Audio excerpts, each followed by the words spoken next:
In fact, the highest Indian ideal is ekatmata. More harm has been done by the educated people than the uneducated ones. Oneness of being. Diversity itself can be used to strengthen our unity. There is no room for supremacist attitude. Don't you think that as the knowledge we are getting more and more knowledge, more and more information, India is becoming more and more disunited, divided. There is no room for discriminating against any group of people or individuals. Kind and divinity of mankind does not mean that you start worshipping somebody. Divinity of mankind means having respect, having consideration, having acceptance for a view which is different from yours.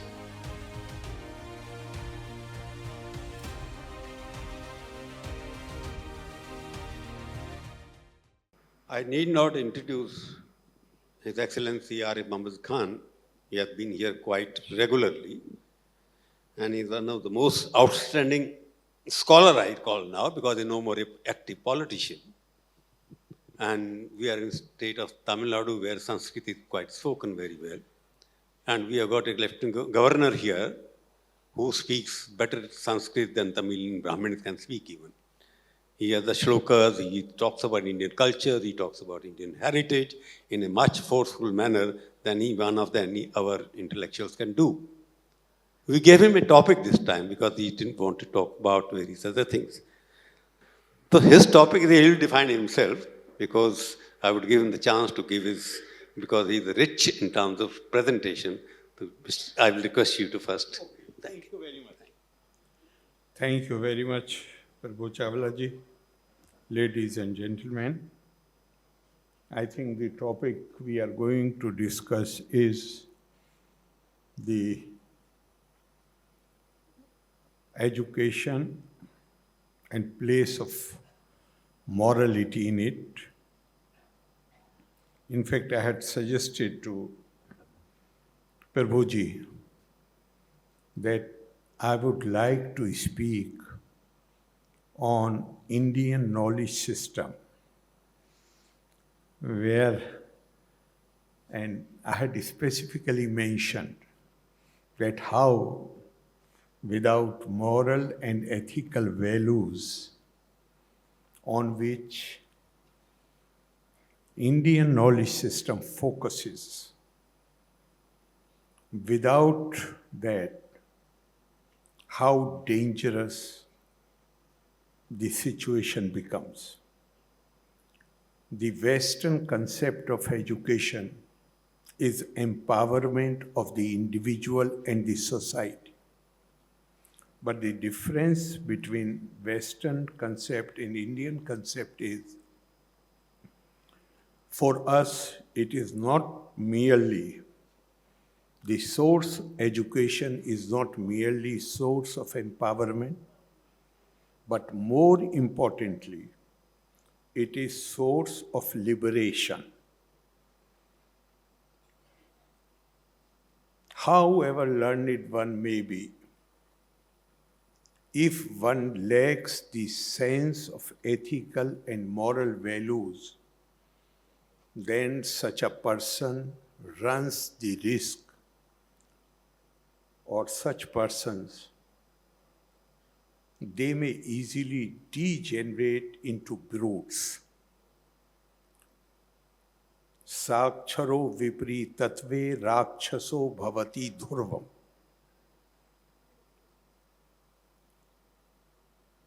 In fact, if we look at the history,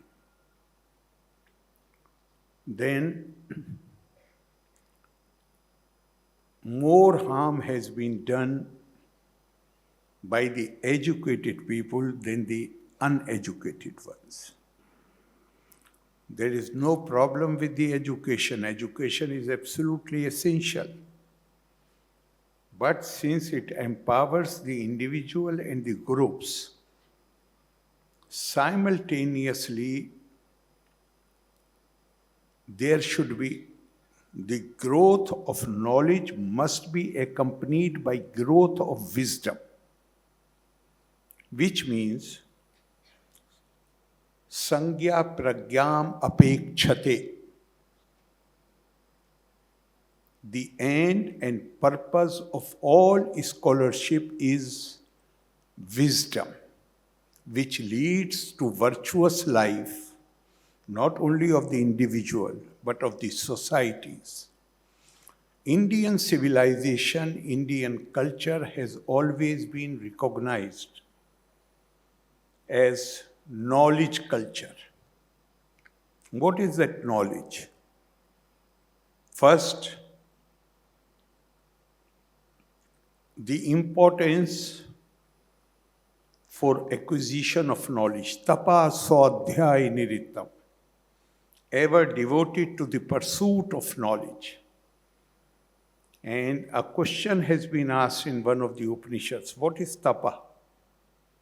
Tapa is swadhyay, acquisition of knowledge, plus pirvachan, that is sharing the acquired knowledge with others.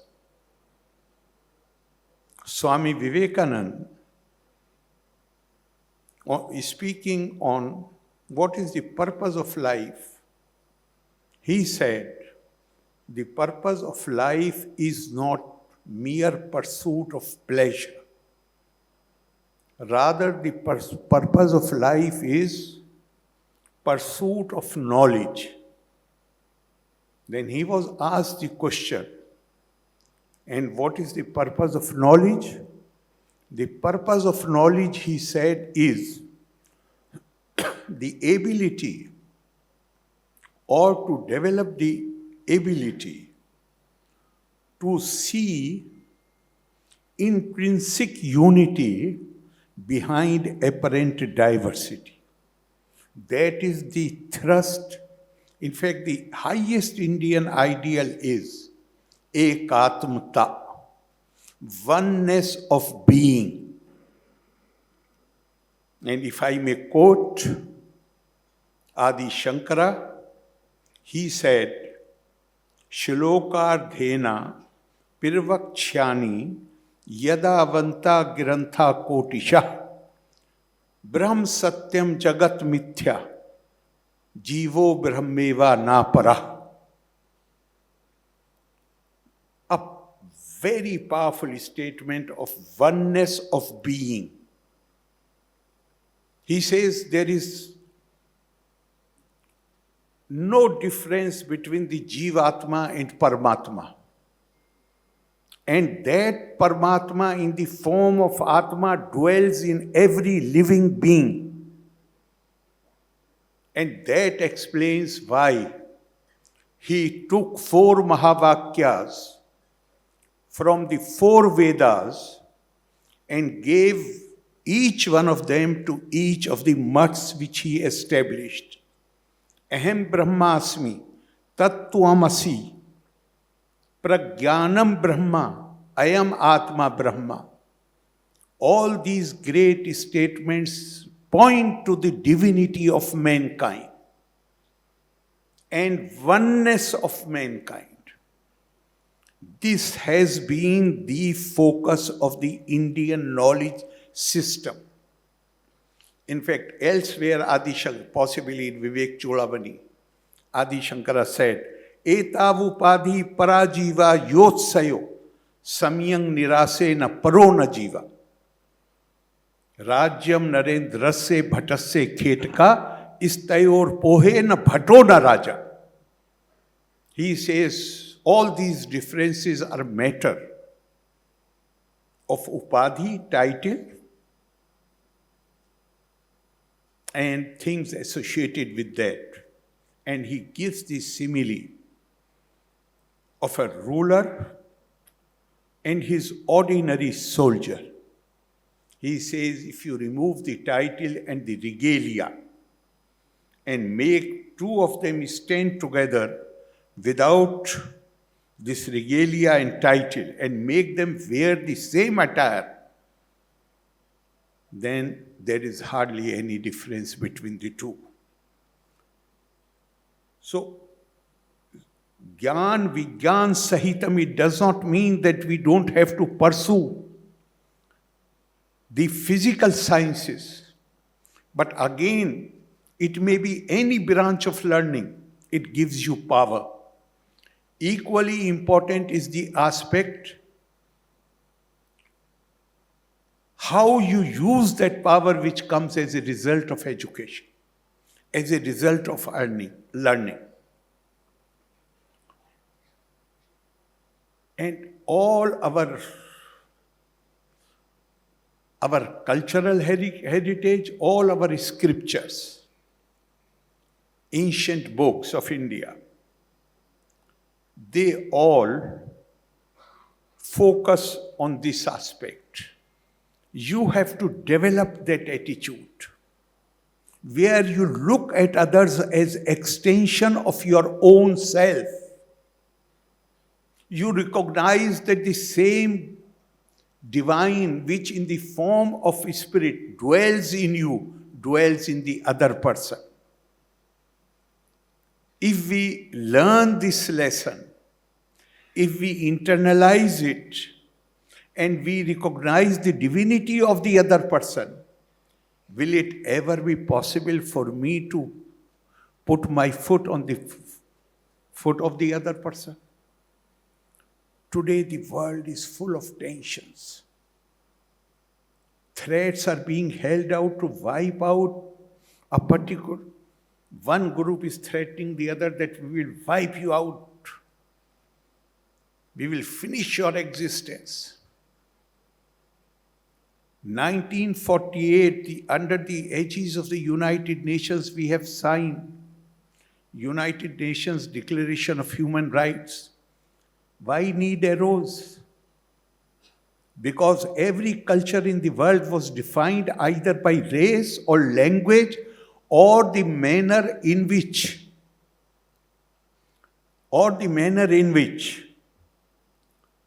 we give expression to our faith and belief. Indian thought leaders had rejected all these characteristics, which are variable and alienable. And that is why Indian culture and civilization was defined by Atma, a common legacy of not only mankind, but of all living beings. You have to be considerate and kind even to non-human beings. The animals, the plants, the animals who live in waters. That has been, and this is what, as I said earlier, all our books are full of these exhortations. Srimad Bhagavad Gita says, Yada bhuta pirthak bhava mekasthamanu pashyati tat evacha vistaram brahma sampadyate tada. All these, the Indian thought recognized diversity as the law of nature.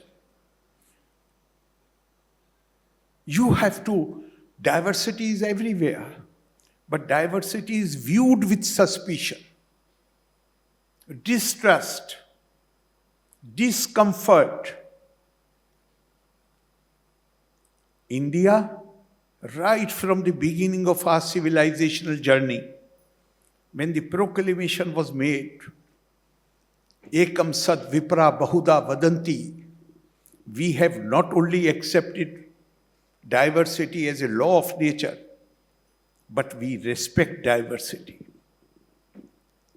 We hold that diversity itself, provided we develop that samyang nirase, abhed drishti, diversity itself can be used to strengthen our unity.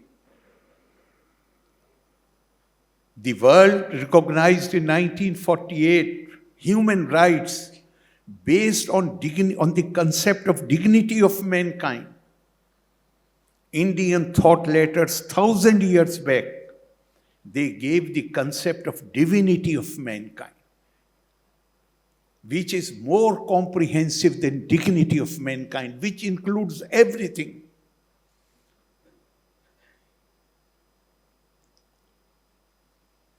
It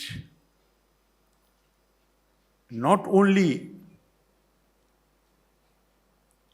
recognizes the rights. But our cultural legacy says that each one of us has the potential to become divine. That is what I have already said, that it does not mean that there should be less focus on physical sciences. No. Sarva Shastra Priyojanam Atma Jnanam.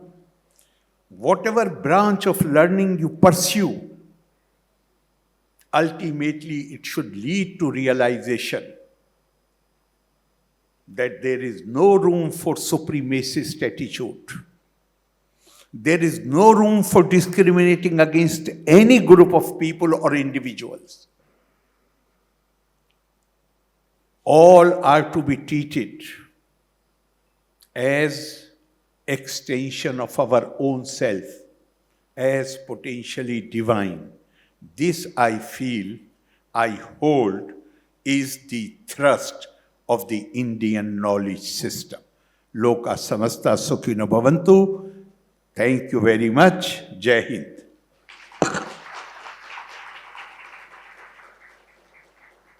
Normally, governors are never asked questions, but being an old friend, I can take some liberty with him. You can be very tough with me. You see, you put out very well that Indian knowledge system, knowledge basically is wisdom also. Without knowledge, without wisdom is useless. And you said objective of knowledge is unity in diversity. That is the whole thing you are trying to make. India, after so many years, is the most knowledge society in the world, the growing knowledge society. Don't you think that as the knowledge we are getting more and more knowledge, more and more information, India is becoming more and more disunited, divided? Is knowledge is dividing the country, or politicians, the rulers, or opinion makers are dividing the country? That's the impression, that India is more divided than it was ever. No, I don't think India is more divided, but this impression is definitely because we look at education and the way we have our education system has been working. It is divorced from the definition or from the perspective of the Indian thought leaders. We consider education only as a source of self-improvement or self-empowerment. How that power which comes as a result of education is to be used, that aspect is missing from our education system. Because we have been pursuing the same thing, same system, which we had adopted during the colonial rule. For the first time now, under the new education policy, we have talked about the Indian knowledge system. The Indian knowledge system means you have every freedom to pursue anything. But in order to ensure that knowledge and wisdom grow simultaneously, you have to impart that basic lesson which teaches you about the divinity of mankind. And divinity of mankind does not mean that you start worshipping somebody. Divinity of mankind means having respect, having consideration, having acceptance for a view which is different from yours, for the background which is different from yours, for things which for you are others. Because according to Swami Vivekananda, all these things which we consider others, they are only apparent things.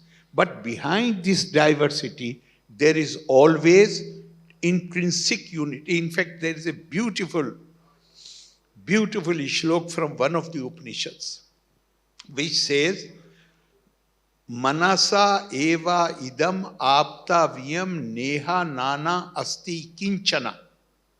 Mirtyosa mirtyum gacchati ya iha naneva pashyati. There is nothing like duality. Everybody is one.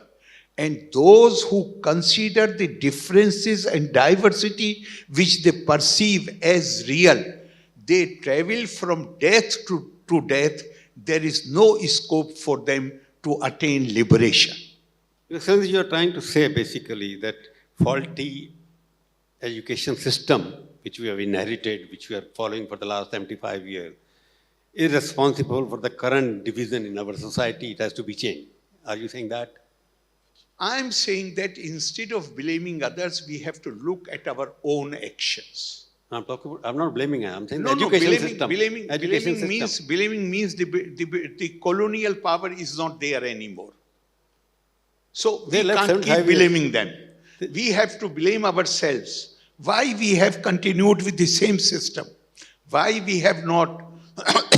In fact, I'll give you another example. Even in parliament, generally when we talk, in any conversation, rise above party politics, rise above party politics, as if politics is a dirty game. Even in parliament, when we want people to behave more nobly, then one side appeals to the other. Please rise above party politics. This is not Indian definition of politics. Indian definition of politics is Sarve Tyaga Raj Dharmeshu Dirishta. Sarve Diksha Raj Dharmeshu Chokta. Sarve Vidya Raj Dharmeshu Yukta. Sarve Loka Raj Dharmeshu Privishta. Politics in India, according to the Indian definition, is where one who is in public life must be ready to make supreme sacrifice, must be a person who has the best sanskars, best training, best manners, best conduct, and must have full knowledge about the issues, and must have a big mind and big heart to accommodate people of all kind, all manner of people. So the problem with us is that for having been under the foreign rule for a long period of time, we lost touch with our own heritage. We lost touch with our own things. We need to, does not mean that we have to go backward. No, certainly not. Dr. B.N. Seal has said, Dr. B.N. Seal was Mysore University Vice Chancellor, and he was Swami Vivekananda's class fellow. He has coined a beautiful phrase, India is ever aging but never old. We have a mechanism, internal mechanism, which helps us to renew our values. While being firmly rooted in our ideals and values, there is full scope to grow. No, as you rightly pointed out, time is short. If you have to give a mantra that in this country where the unity is still in danger as per politicians, as a scholar, as a non-political person, what would the mantra for you to give to everybody? I will give you mantra. One shlok of the Srimad Bhagavad Gita, Yo ma pashyati sarvatra sarvam chamai pashyati. Tasyaham na pirnashami sacha me na pirnashyati. One who sees in everyone me, that is God, and in me everyone. I am never separated from such a person, nor he is separated from me. The day we start behaving according to these exhortations, will there any problem be left for us to deal with? Are you, in terms of simple language, journalistic language? Sorry? Journalistic language, I am trying to say, that are you favor of saying no appeasement to anybody? Where is a question of appeasement? You have to, whenever you will try to, whenever you will try to special rights or privileges, and hardly any difference between inequality, practicing discrimination, and giving special rights. In a democracy, you distort the whole thing. The moment the concept of equality is compromised, The moment the law, upholding the law, that is compromised, you invite problems for yourself. You actually do not even help those. They are not really helped. They only become focus of ire, anger by others. Why, if we are equal citizens, why Mr. Prabhu Chawla should be treated differently? So you will. Identity politics, yes, my identity is Indian. And this Indian identity gives full scope for me to enrich the diversity. Thank you very much.